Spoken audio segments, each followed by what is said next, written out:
Hello అండి, నా పేరు నవీన్. యాక్చువల్లీ నాకు ఒక 2 ఇయర్స్ బ్యాక్ నుంచి లో బ్యాక్ పెయిన్ హెవీగా ఉంది.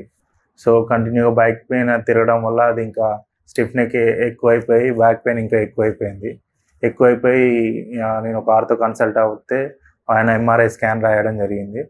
అప్పుడు నాకు L2 నుంచి L4 వరకు డిస్క్ బల్జెస్ అవ్వటము, ప్లస్ లోవర్ బ్యాక్ కంప్రెస్ అయ్యి బైక్ మీద కూర్చొని అది కూడా బాగా ప్రెస్ అయ్యి ఇంకా సయాటికా టైప్లో ప్రాబ్లం రావటం, లైట్గా నైట్ టైంలో తిమ్మిట్లు అవి రావటం జరిగి ఇంకా నేను తట్టుకోలేకపోయా. ఒకరోజు సరిగ్గా స్టాండింగ్ కూడా అవ్వలేకపోయా.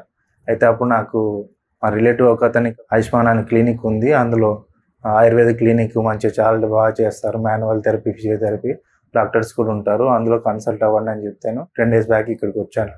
ఇక్కడికి వచ్చినప్పుడు డాక్టర్ గారిని ఫస్ట్ కన్సల్ట్ అవ్వడం జరిగింది. తర్వాత ఒక 4 to 5 సిట్టింగ్ సెషన్స్లో ఫిజియోథెరపీ ద్వారా నేను క్యూర్ చేస్తా అని చెప్పారు. తర్వాత ఆల్టర్నేట్ 2 days ఒకసారి అలా 5 సెషన్స్లో నేను ట్రీట్మెంట్ తీసుకోవడం జరిగింది. 1 to 1.5 hours ఎవ్రీ సెషన్ చేశారు. మధ్యలో ఫిజియోథెరపీ, బాడీ మసాజ్ కూడా యాడ్ చేశారు. సో కంప్లీట్ 5-6 సెషన్స్లో నాది కంప్లీట్గా క్యూర్ అయిపోయింది. Thank you అశ్మాన్.